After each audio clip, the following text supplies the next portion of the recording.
They had to be nominated just to get here. Now they are here, they're hell-bent on yet another selection honour.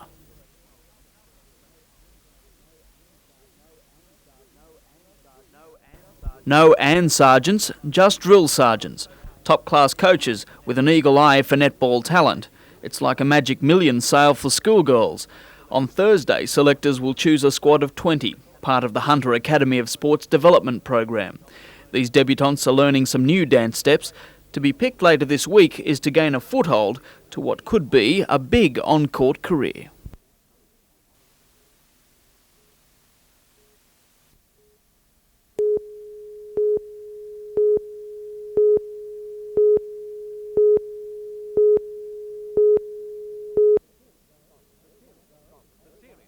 The series of conferences for growers and buyers is held throughout the state in the lead up to the wheat harvest. This time, there's added interest with the recent acquisition of the state government's Grain Corp by the private producers themselves through their company Prime Wheat. We now have a fully grower-owned grain handling system in New South Wales. Despite the Grain Corp sale, the harvest will be run as usual. However, drought in the north and the west of the state mean Grain Corp expects to handle a below-average yield of between 2 and 2.5 million tonnes. Discussion today also centred around America's latest subsidised wheat sale into one of our traditional markets, India. The US has been into the Pakistan market as well over the last 2 weeks and subsidised fairly heavily into the Pakistan market, a market that we fully expected to do very well in, as we did with India. And in fact, we've made some fairly sizable sales to India. We've sold them about 500,000 tonnes this year.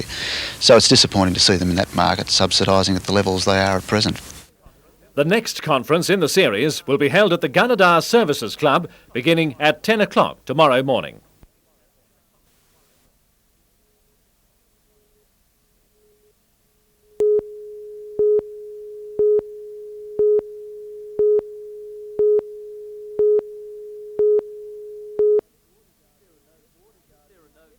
There are no border guards or checkpoints when you come into badgerwood, but the tiny Central Coast town is now a country of its own.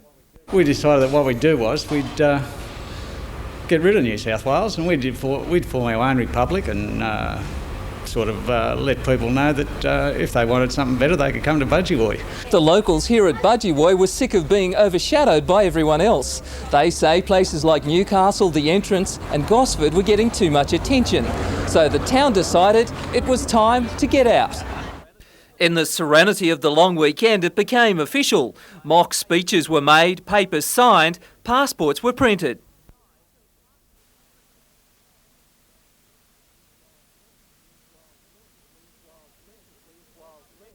While technically it's not correct, the new republic has even designated a baroness to keep a royal eye on the flock.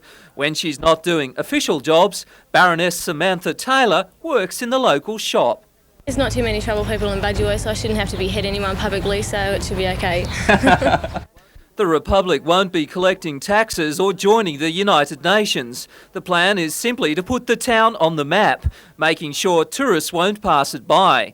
The locals already believe it's by far the best place on earth. Absolutely, you only have to spend a bit of time here to realise that. Good.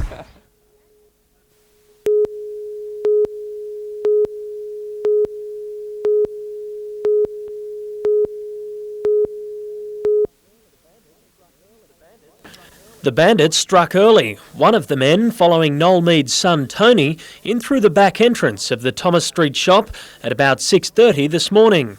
While his accomplice waited out the back of the shop, the thief demanded money, using a sawn-off shotgun to make his point. And the bloke grabbed the shotgun and he said, "Now where's the money?" He said, "Well, I haven't got any money." And with that, he hit Tony down the face with the shotgun. Noel Mead says the bandit was nervous, shaking as he held the gun at his son's stomach. But Noel believes the raid was well planned. The banking had not been done and the thieves escaped with more than $10,000. They cut the phone line before scaling a back fence and running off. Police are treating the attack separately from the raid on the Heaton Bowling Club yesterday. Scientific police are still examining fingerprints taken at the scene. Matthew White, NBN News.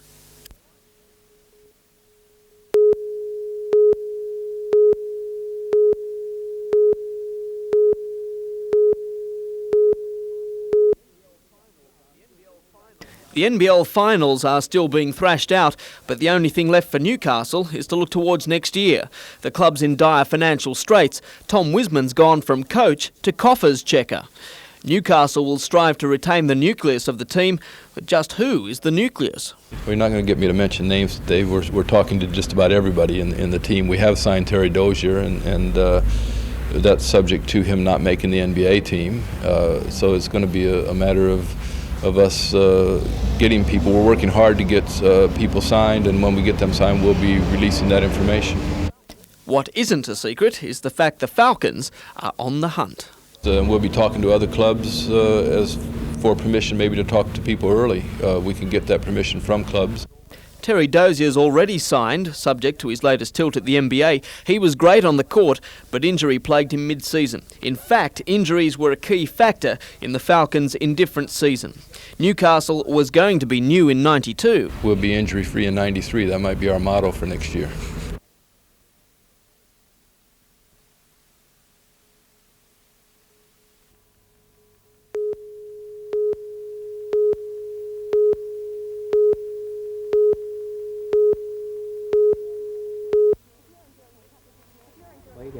If you're enjoying your cuppa this morning out of your favourite Ken Doan cup, then throw on your favourite Ken Doan t-shirt and come down and have a look at some of Ken's work. He's one of Australia's best known artists and he's presently showing here at Cooks Hill Galleries.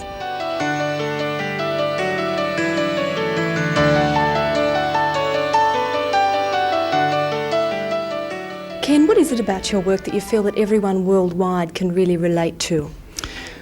Well, I hope that it might be something about the joy of being alive, that it may be something about the colour, or it may be something about the subjects that I choose. I think that you're being very flattering in saying everyone in the world. I think there's probably one or two people left who haven't quite seen it, but it is very pleasing that lots of people in other countries like what I do.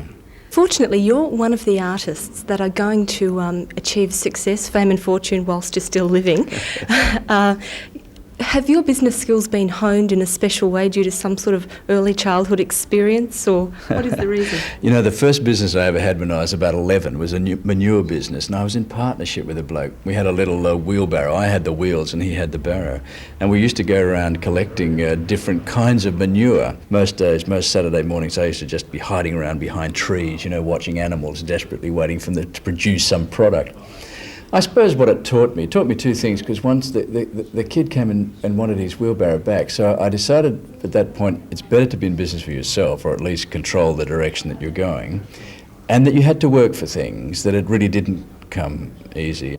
At some stage, most of us have either seen or owned some of Ken's work, whether it be a poster or a t-shirt. However, what he's showing at Widdop's Gallery at the moment is another side to what he does. It's the original inspiration for most of the more commercial work. Yes, I'm very pleased to be able to have this exhibition here. I mean, I've known Mark for a long time, and obviously he's got a terrific reputation and a good eye, but we haven't been able to organise a show in Newcastle. But because of the big exhibition that I had that travelled in Japan last year, that I think about 200,000 people went to see, we were able to put together this show in conjunction with it. And so a lot of the paintings in this exhibition are really the paintings that preceded some of the pictures that went into Japan. So I'm pleased to see them here. Speaking of Japan, you have had a lot of success with Japanese people. They seem to relate very closely to your work. What is it about your work and about their personalities that you think meshes? I don't really know. I could only say that it might be some of these things, that the Japanese are a very visually oriented society. I mean, they're brought up on a language that's composed of a small series of pictures, not so much letters. So they think often in pictures. And of course, they are a very people that are very interested in symbolic things and visual things and the understanding of meanings behind paintings and stuff like that.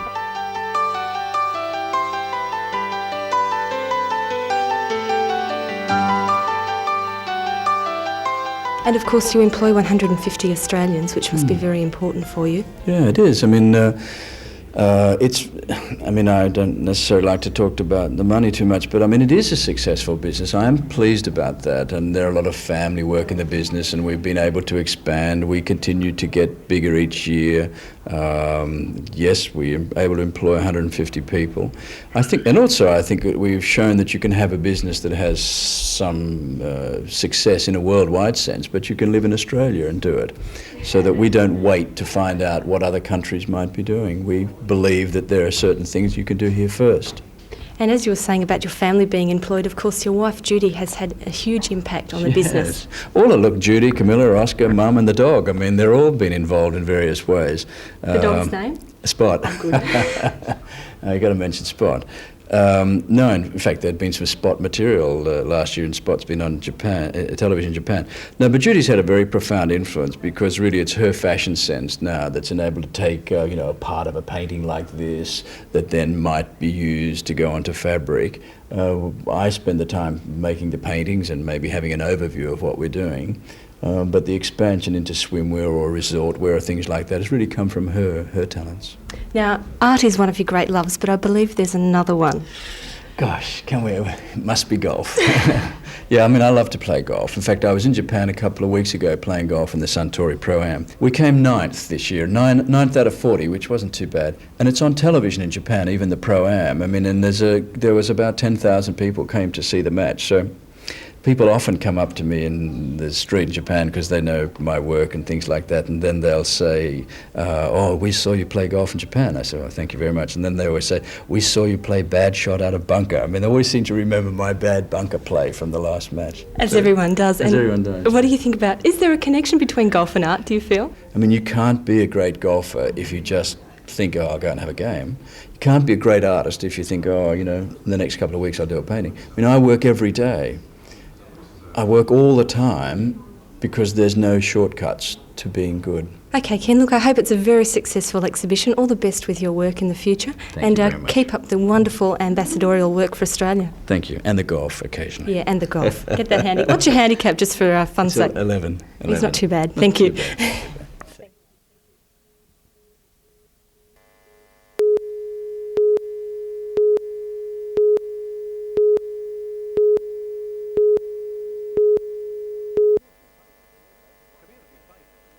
Community faith in the service waned when it was revealed that control of its finances had been transferred to a Sydney company and the local helicopter mortgaged to provide funds for operations elsewhere. In response to the public outcry, a new board was appointed earlier this year with the main aim of restoring public confidence, which, by the board's own admission, is still not complete. Board Chairman Cliff Marsh today released details of the service's finances for the 12 months to June, independently audited by accountant firm KPMG Pete Marwick. The service showed a surplus of $435,000 after operations, compared with $1.4 million for the previous year, the earlier year being more lucrative because of proceeds from the NBN Art Union and the sale of the service's original Jet Ranger helicopter. The finance statement says the combined surpluses give a total reserve of $2.5 million, ensuring provision of replacement aircraft and other essential equipment.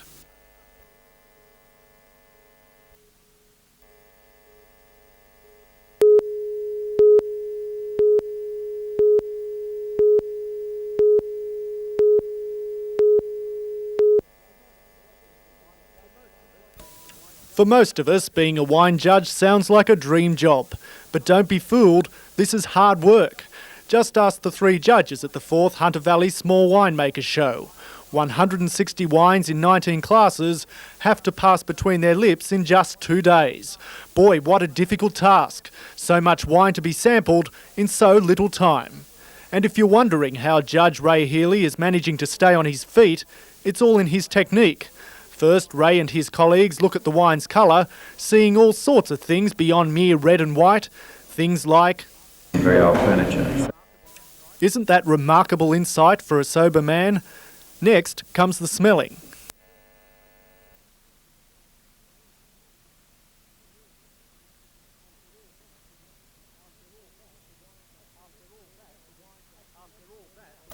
After all that, the wine actually gets to the mouth. And that's where the problems start.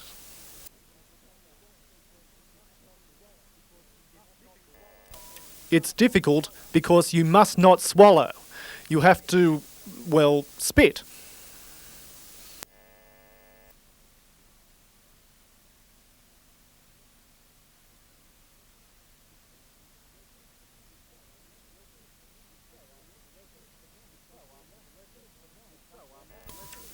So after the lesson, here comes the acid test for my future as a wine judge.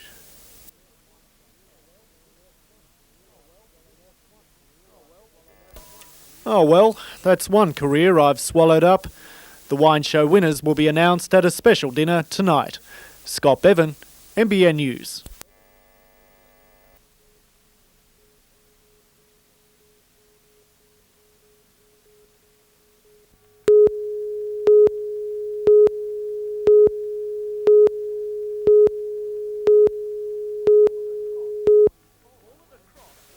Call it a cross between polo and pickup sticks.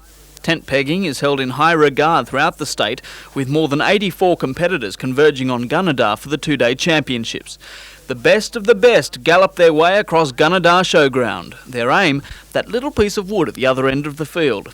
Uralla's Big K team had a successful carnival, with team member Matthew Hannon winning the B-grade individual title and the entire crew winning the A-grade event.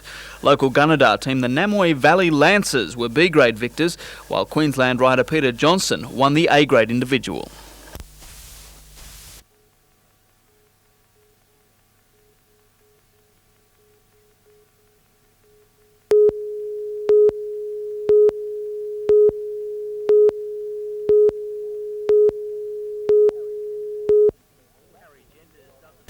Harry Genders doesn't need scrapbooks to jog his memory of the El Alamein battle. The pictures are well and truly entrenched in his mind. Because in the background, a voice was telling us how long to go, and it got down to 10 seconds, 5 seconds, 3, 2, 1, fire, and this almighty bang. That was the beginning of more than 5 days of terror as Australian and British troops advanced into enemy territory in a well-organised attack. Furious fighting broke into Rommel's ring of steel and opened the path for the British tanks. As a 20-year-old private with the Machine Gun Battalion, Harry remembers it as a decisive victory. It was the first battle that was won, and from then on, all victories from then on. There was no more retreats or miss-outs or anything like that. It was success from then on. The loss of mates, the terror, the dark and the bitter cold nights, memories that evoke plenty of emotion every time the diggers come together. We had a battalion reunion about 2 years back for the 50th anniversary of our unit, and at that I noticed there wasn't one dry eye when they said, lest we forget. Matthew White, NBN News.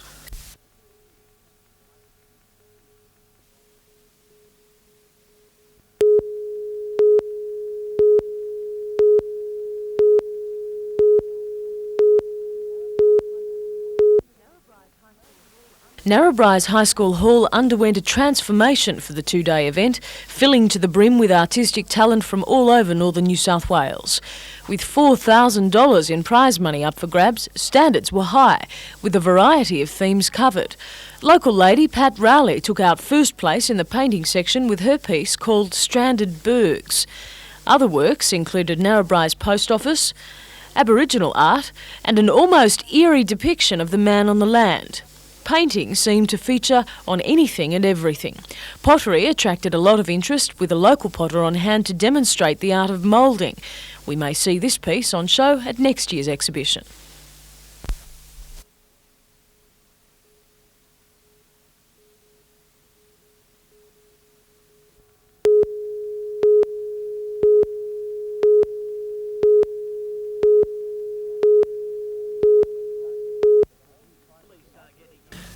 Police are getting used to a new type of office in Armidale, the city streets. The initial beat police squad of 2 was increased after a good response from the public. I started off with 2 units because that's all I could resource at that time, and they've been such a resounding success that I've had no choice but to increase the unit, and therefore I've put an extra 3 units in there. Being accessible to the community is the main aim of the project. It's designed to show a more human side of police work, and it seems the message is getting across. The feedback has been most gratifying. The 2 officers that initially commenced the beat policing unit have done a marvellous job, and I've had nothing but good reports from all phases of the community right across the board. The extra units took to the streets today. Beat policing will operate 7 days a week.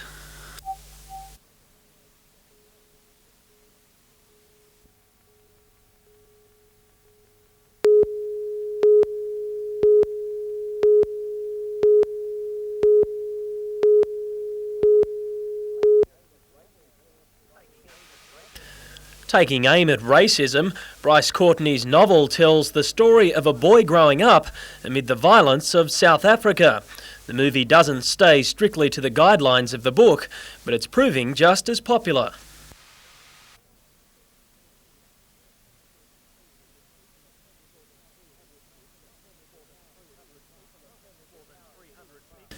More than 300 people attended the Tower Cinemas last night and were treated to a speech by the author. The only one had a premiere. The show was held to raise money for the Mater Hospital.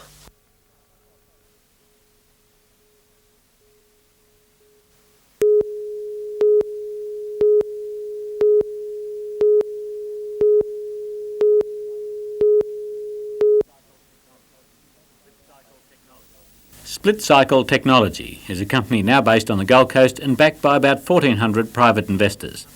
But because a number come from the Hunter, where some of the preliminary work on the engine was done, the annual general meeting was held in Newcastle. The engine is the brainchild of New Zealand-born Rick Main, and like all good ideas, it is disarmingly simple. The prototype uses just a single cylinder, but it could have as many as 48 cylinders, giving the power of a 6-litre conventional engine in a fraction of the size. There's no connecting rod from the piston to the crankshaft. Energy is transferred by a 4-lobed cam, very similar to a Swiss watch movement, and actually called a Geneva wheel. Construction of the engine is also simple. Its backers say it could be produced in conventional machine shops since it does not require major castings. Chairman of the company is former Newcastle businessman Brian Bamback, who says his company is determined to keep the technology in Australia in spite of overseas interest. We formed first a very financial base so that we can pay our own way and not in debt to anyone, which is a great help. But we're determined that this technology should stay in Australia and we will licence it worldwide if we can. At this stage, no international car company has sought a licence for the engine, but Mr Bamback and his fellow directors are convinced it is only a matter of time. Basically, I think within 2 years. Jim Sullivan, NBN News.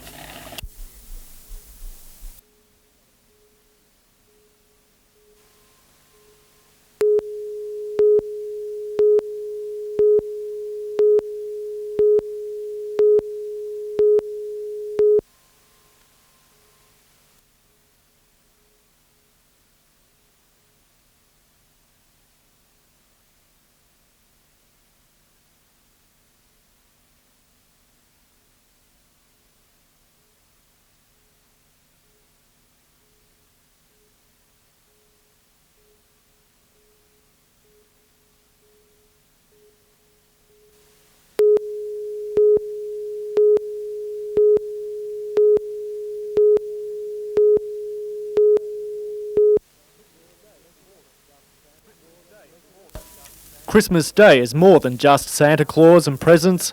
It's the coming together of the Rellies. Some like each other, some unfortunately don't. A point seized upon by playwright Claire Haywood in her work titled What Else? Christmas Day.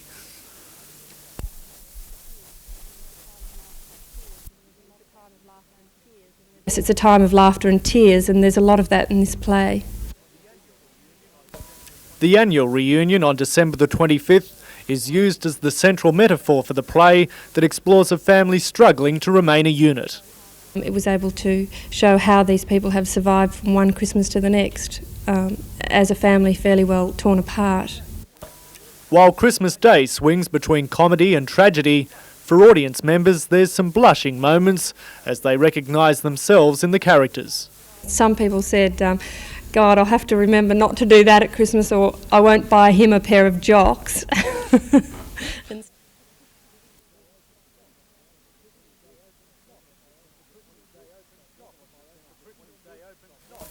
Christmas Day opens not on December the 25th, but tomorrow night. Scott Bevan, NBN News.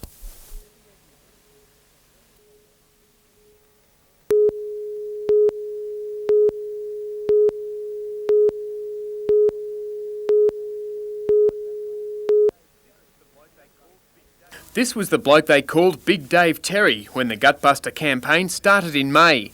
Dave works at the Newcastle Steelworks and entered the program with a few workmates.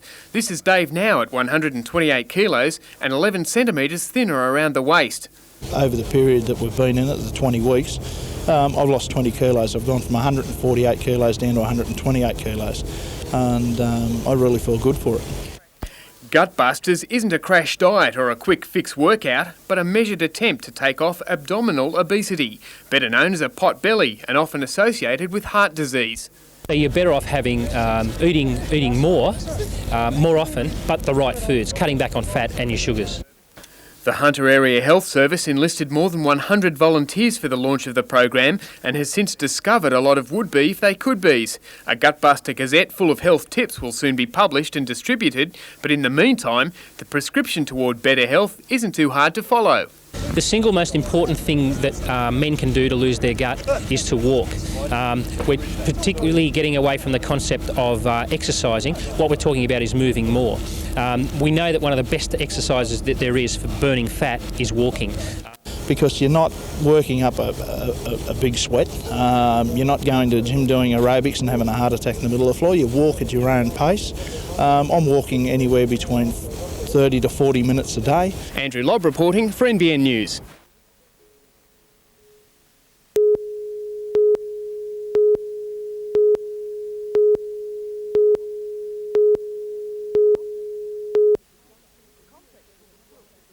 The complex will be built at the junction of the New England and Guida highways.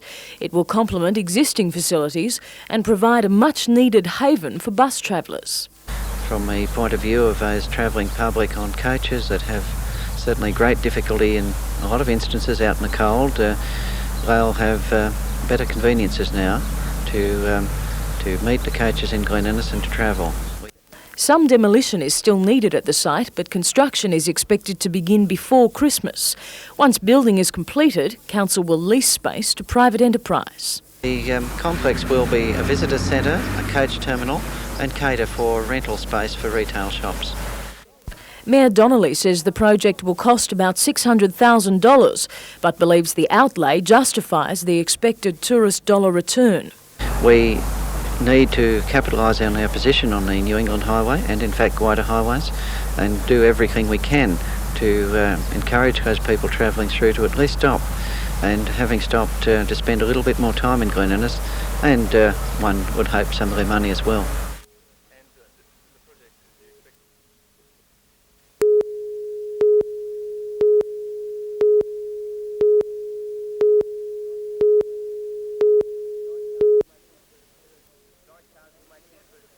Sidecars will make their first appearance of the season, and included in the field are Queenslanders Wayne Monk and Warren Stanton. They will be keen to add another trophy to the Maroons' cabinet that is almost full except for the Sheffield Shield. Their main opponents will come from Sydney riders Greg McGee, Phil Rowan, Doc Fulp, Darryl Mitchell and Greg Griffiths. The feature is an 8-man limit race.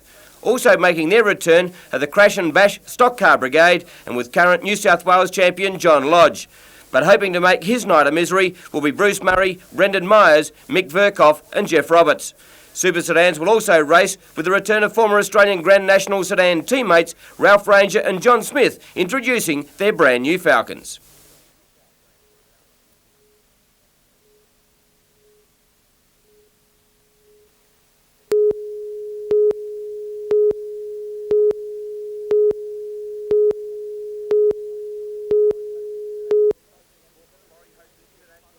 Port Macquarie hosted international cycling at its very best in the fifth and final round of the Tooheys Draft Sprint Series, a prelude to the Pacific Power Commonwealth Bank Classic that gets underway from Coffs Harbour tomorrow. And the crowd was in the swing of things, no matter what the age.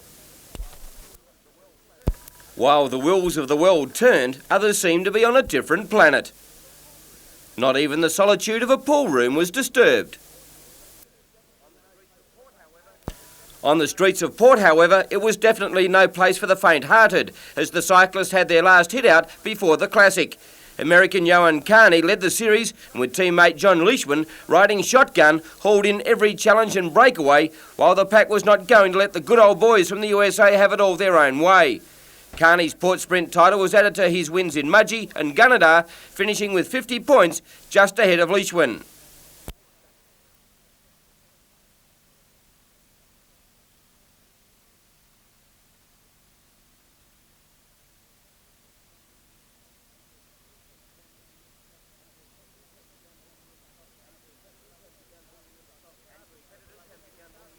And competitors have begun booking into Coffs Harbour in preparation for the start of the Cycle Classic. 14 teams, 8 top-flight international combinations, plus 6 Australian squads, including 30 of Australia's best riders, are ready and able. This year, Pacific Power has come to the aid of organisers, joining the Commonwealth Bank to underwrite the $1.2 million event.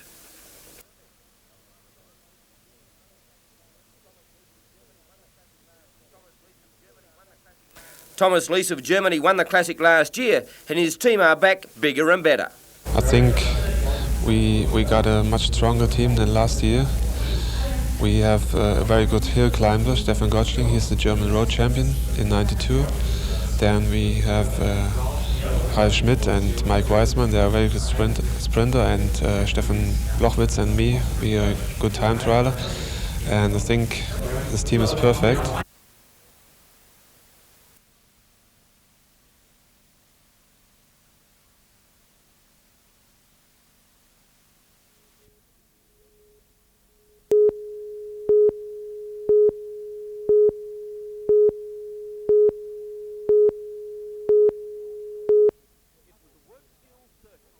It was a work skills circus.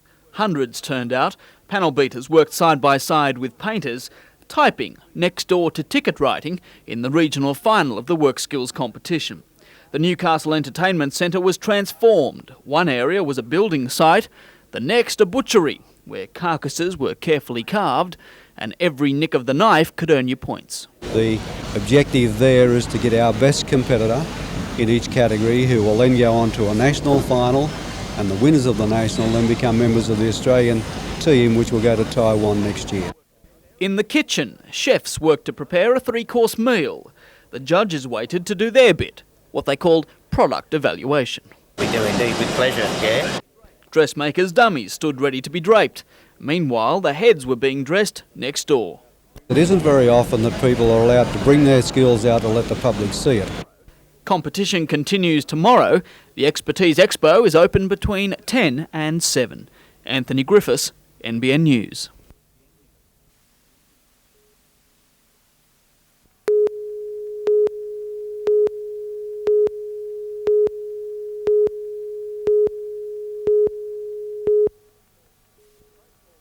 Trades Hall President Dennis Nichols said the plan brought no benefits to workers that are not already in place following changes to industrial relations legislation enacted in New South Wales. All of the minimum provisions are now contained in awards. They are now legally binding on all parties. There is currently provision for enterprise agreements under Section 134 of the legislation, which gives workers and employers all the flexibilities they need in the current climate. Mr Nichols foresees chaos for the industrial relations system were the opposition's proposals to be enacted, with no advantage for either side from the use of private arbitrators instead of the present Australian Industrial Relations Commission. We will see problems arising where awards expire or have expired already, and that will cause enormous problems for industrial practitioners and will clog up the system, disadvantage workers and disadvantage employers as well.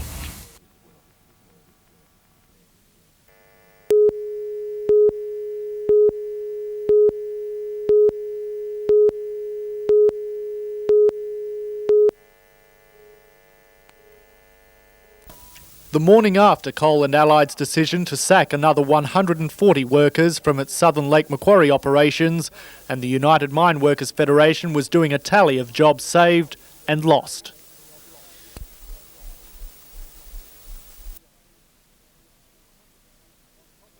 On top of the 144 already retrenched from the company's Wallara colliery, the union says these additional losses from the Mooney and Catherine Hill Bay operations will crush the local economy.